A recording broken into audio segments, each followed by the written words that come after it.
And that's going to be our... there's a video called California. See, because what happened was I left it all behind with no intention of ever returning. But I got rid of most of my stuff except for like a closet. I mean, a garage corner full of boxes. A corner of a garage, out of the way. 2-car garage. It was out of the way. Didn't take up too much space. And my buddy Chris's garage. Thank you, Chris, if you're watching. Chris isn't watching. Chris is like a teacher and has a son. But anyway, hello nonetheless. So I put all my stuff there, and so I figured at some point probably I would have to figure out where I was going to land in life. Anyway, so I left. I went to Africa, hung out with some friends. You've heard me talk about that before. My friends there in South Africa. There's an episode. That's the last one where I interviewed Kay. The most recent, I should say. It's also the one that's part video. I mean, it has a video component. The other ones are audio only. Anyway, BT interviewed him, I should say. So I stayed there for 10 days, then went to Nepal, then came to India, then met Piyu or Priyo. And then I had to go take care of some stuff in California before I could permanently relocate to India and ship all my stuff. I mean, decide what I wanted to ship. I think maybe half or less of my stuff I put in boxes and shipped to India, took care of my business. I stayed for Thanksgiving. My sister wanted me to stay for Thanksgiving of 2018, so I did that. And then I hopped on a plane. And, anyway, in that video called California, you can see when I was packing up all my stuff, I mean, either giving it to Robbie or shipping it to India, and you can see the original sketches that eventually led to this business card. Hey, Pymander, can you not do that when I'm in the middle of a recital? Actually, I was trying to get your attention. All right, you've got my attention. What's up? I've always had an interest in Gnosticism. I think that there might be a little bit of Buddhist influence on some of those scriptures. Oh, interesting. It's been a while since I've been on Chicken Philosophy, so... Yeah, sure. Thank you very much. All right. Hi, everybody. I'm Pymander the Aquarian. Normally, you find me over on Buddhist Books Podcast. That's we read the Tipitaka, the 3 Baskets of Pre-Sectarian Early Buddhism. Sometimes we read Shingon or the Life and Liberation of Padmasambhava, or the Zen teachings of Dogen, or a little bit of Mahayana here and there. We do some movie reactions to things like Kundun and all that. So, yeah, you can find me over there. All the stuff we don't do on Chicken Philosophy. In fact, Chicken Philosophy was inspired by Buddhist Books Podcast, because for 2 years I was reading nothing but Buddhist scripture, and then eventually those black books were just sitting there, and one day I thought I should start another channel so that I can read those black books like I've been reading these Buddhist scriptures, and that's how Chicken Philosophy came to be. Now you know. We'll get some good foundation to lay underneath, because you always want to lay the foundation after you build the structure, right? You build the house, and then you get a squirt gun, stick it under the house, fill it with cement. That's how you do it. If you're nasty. So it was one of those. It was either a birthday or a Christmas situation coming up. So I wanted to go to a place and buy something for Piyu using cash, so there'd be no record of the transaction. You know what I mean? So she wouldn't know what I got. Anyway, so while I was there, I didn't get this for her. I got this for myself. It's Lotus. And the funny thing was, it's, okay, so New Delhi, picture, I don't know, any urban area, and then picture like the rundown part. You know, like it's sort of like, okay, you're walking, there's streets, there's honking, there's like, you know, stores, there's, you know, it's a city, you know. And so then I went to Kailash Colony Marketplace, and it's a pretty nice for Delhi, you know. And so I was walking around, and then I wandered to a place, and there was like some kind of, I don't know, I liked the music. And then I went into the back, and there was an upstairs, and I was like, oh, what's upstairs? And it was a restaurant. And I walked into the restaurant, and I was like, oh, it's an Indian restaurant. And then I did a face palm, because obviously it was India. Yeah, I live in India. It's an Indian restaurant. So what is the state of him whose mount becomes hungry, naked, thirsty, and is slaughtered? Sounds like a party. Elijah, old man, listen. You are a patriarchal Jew. Okay, so Elijah who hangs out with Salome is not the same as the Elijah that showed up and told Carl Jung that he was an Anabaptist who was on his way to Jerusalem. That is now canon in Carl Jung's fantasies. There's two Elijahs. The old man hanging out with Salome is the prophet. All right, that's clear. Furthermore, following Irenaeus' lead, it's funny how his name's sort of similar to Erroneous. Martin Luther, part 24. Oh, like the elders of the apocalypse, you might say. And to which I reply, yeah, you weirdo. I mean, my target audience. No, I don't know. I find that thinking about things like target audiences just hampers my ability to truly express myself and be creative. So I'm not going to assume that I have any clue who you are. I think that Carl Jung, God bless him, was trying to think on behalf of other people, or he was trying to, at least in 1930. Again, later in life, maybe he changed, but I think at this moment that he's writing, he's trying, first of all, and you know Yoda has words to say about trying. He's trying to get people to see something that he thinks he sees. And he's trying to convince other people of something that he's not yet convinced of himself, and he shouldn't be because it's a little off. That's my honest opinion.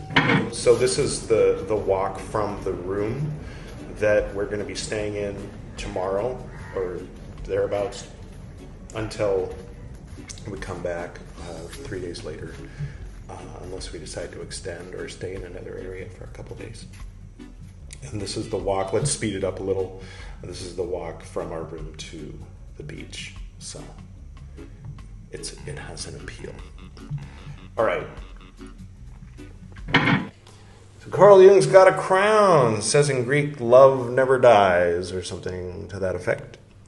Salome's all excited about it, and he's like, what's up with the crown? What the fuck? And she's like, just hang until you understand. All right. That's the gist, right? The Cliff's Notes.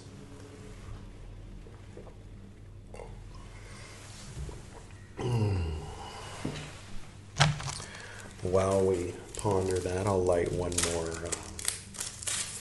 more of these bad benzoin boys. Grant me your mercy, my Redeemer, redeem me, for I am yours. I have come from you. You are my mind. Bring me forth. You are my treasury.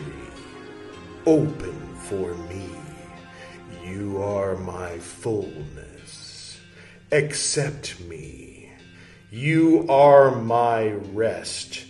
Give me incomprehensible perfection. I call upon you.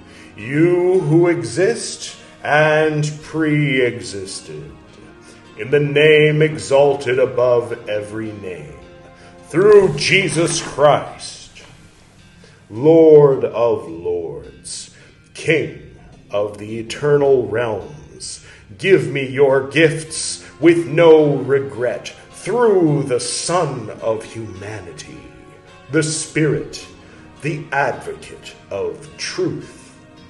Give me authority, I ask of you. Give healing for my body, since I ask you.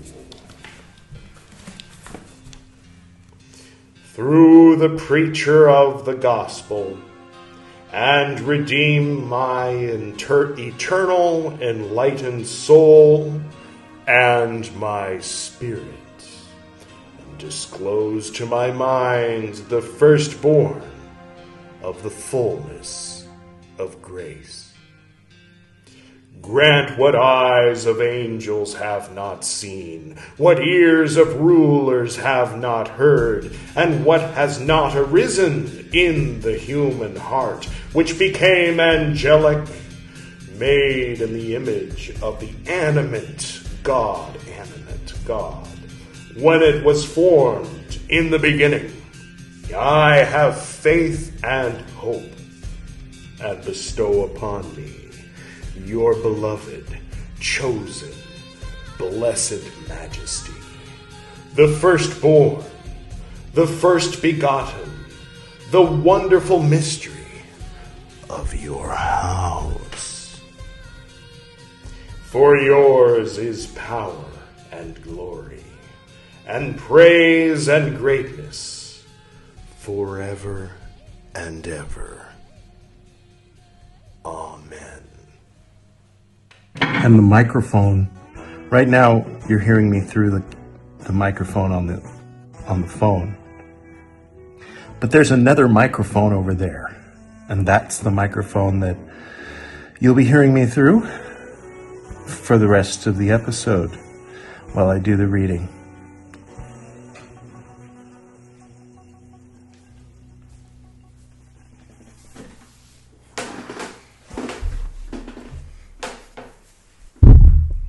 Hi. You ever do yin yoga? It's basically very slow yoga developed by a couple of white people in San Francisco. It is. Someone, my old the teacher trainer, yoga teacher trainer, Bethany. Hi, Bethany, if you're watching. She's not watching. Was asking, has anybody ever heard of any mixing of Taoism with yoga prior to like the 1970s in San Francisco? And of course I was like, well, yeah, in the 8th century in Tibet, a little bit of Taoism was sprinkled in with the Vajrayana Buddhism and the Bun shamanic tradition and a couple other things, and produced what we now call all the various forms of Tibetan Buddhism. Other than that, though, not so much. Anyway. Well, there was that Jackie Chan movie. I think he thinks that this is a gay cross or something, but which it's not. This predates the pride flag. I would just like to go on record here and say, I'm not against this flag. I think it's great. Yeah, sure, good. I mean, pride in general isn't great, but there's a context, there's a particular meaning that, people used to and still do in a lot of states and in a lot of countries get beaten to death and worse. Well, yeah, you can't get much worse than that. But, they get persecuted just for the fact that they were born with a predisposition to be attracted to the same gender as their own. Usually it's men that are persecuted, but, not to say that women aren't, but I won't go there. Anyway, the point is this, it means gay pride. This, let's put it up large, this does not. This means Hermetic Kabbalah. This means, Golden Dawn style magic. This means the